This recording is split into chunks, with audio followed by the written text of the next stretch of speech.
History does not announce itself. It does not arrive with sirens. It does not interrupt daily life with certainty.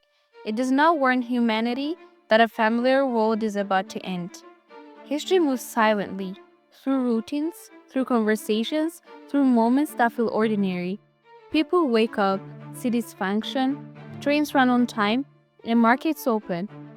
And beneath that normality, decisions are made that cannot be undone. Every generation believes it's smarter than the last, more informed, more rational, and more humane. Each era looks back at past catastrophes with disbelief. How could they not see it coming? How could they allow this to happen? And every era believes itself immune. And every era has been wrong. At the dawn of the 20th century, Europe stood at the height of confidence. Industrial output was booming.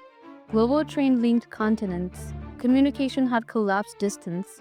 War, many believed, had become economically irrational. Why fight when nations could profit together? Royal families ruled Europe like an extended household. Kings ruled leaders to each other as cousins, not enemies. Diplomacy felt personal, almost informal. Technology symbolized progress. Electric streets, modern factories, scientific breakthroughs. Civilization. People believed had outgrown mass slaughter.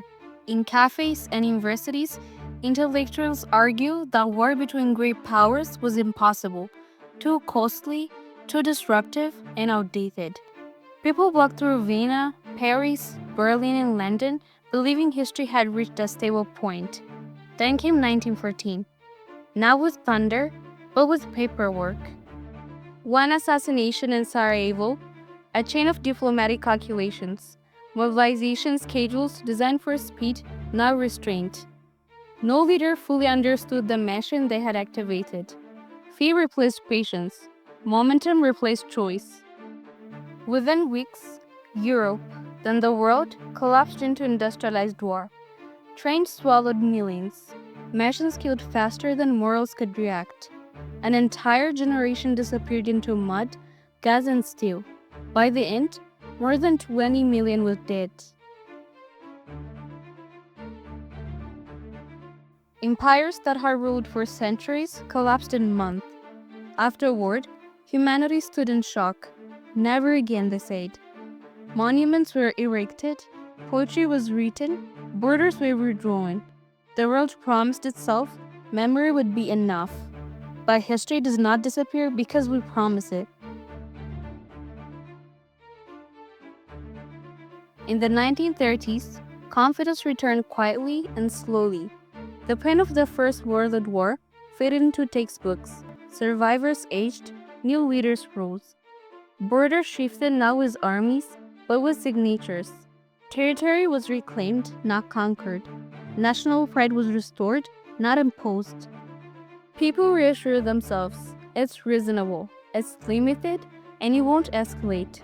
The same sentence spoken a generation earlier. Then came World War II. This time, restraint vanished completely. Cities were not conquered, they were erased. Entire populations were targeted as strategy. Death became administrative. Over 70 million lives were lost. After 1945, the promise was no longer quiet. Never again, under any circumstances. Institutions were built to retain power. Laws were written to civilize war. Systems were trusted to replace judgment. Then came the Cold War. Two ideologies divided the planet. Nuclear weapons turned cities into hostages. Human survival depended not on wisdom, but hesitation. And when the bombs never failed, the world excelled. People mistook luck for learning. History teaches one brutal lesson. The most dangerous moment is not when war begins, but when people believe it cannot happen. Empires do not experience fear the way individuals do. They do not think in lifetimes, they think in centuries. Where ordinary people see borders, empires see pressure points. Where ordinary people see risk, empires see inevitability. This mindset is not emotional, it's calculated. Rome did not believe it was aggressive. It believed it was defensive. Every expansion was explained as prevention. Each conquest framed as stability. Enemies were not enemies, they were future threats. Napoleon did not seek endless war. He believed France would be destroyed if Europe remained hostile, so Europe had to be reshaped. The British Empire believed global control was responsibility. Sea lanes had to be protected, trade stabilized, resources secured. Power presented itself as order.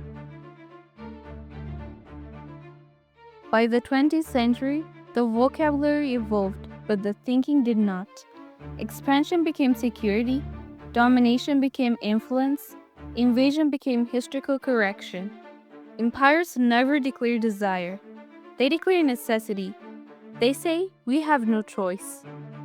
And when power convinces itself it has no choice, limits disappear. History repeats this lesson relentlessly. Empires do not collapse because they lack strength. They collapse because certainty replaces humility.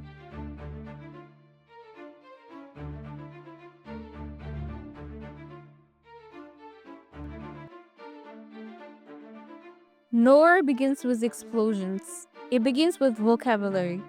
Words shape reality long before weapons enforce it. Security, stability, historical justice, protection. Each word removes resistance. Each phrase reduces doubt. Before Poland was invaded, it was explained.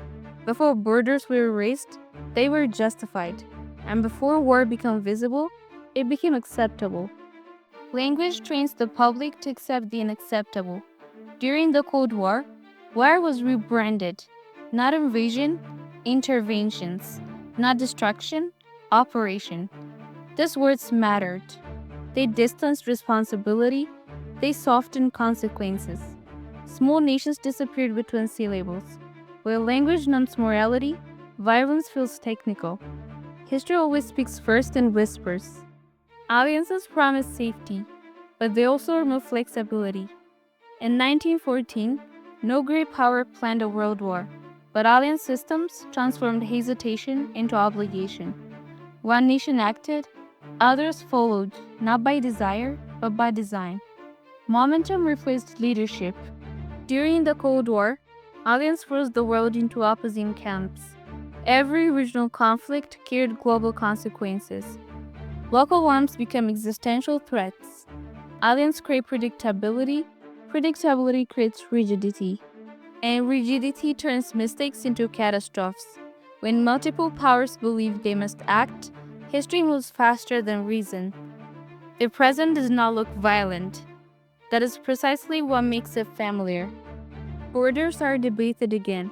Territory described as strategic necessity. Economic warfare replaces military invasion.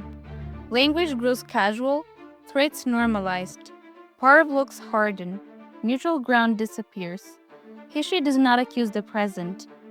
It compares it, and the reflection is uncomfortable. The same certainty, the same confidence, the same belief that control equals safety. The next global conflict will not unfold slowly. It will not allow correction. Technology has removed delay. Automation has removed hesitation. Speed has removed reflection. Supply chains will fracture instantly. Food shortages will appear overnight. Digital systems will collapse before bombs fall. Truth itself will become contested terrain. And as always, civilians will carry the costs.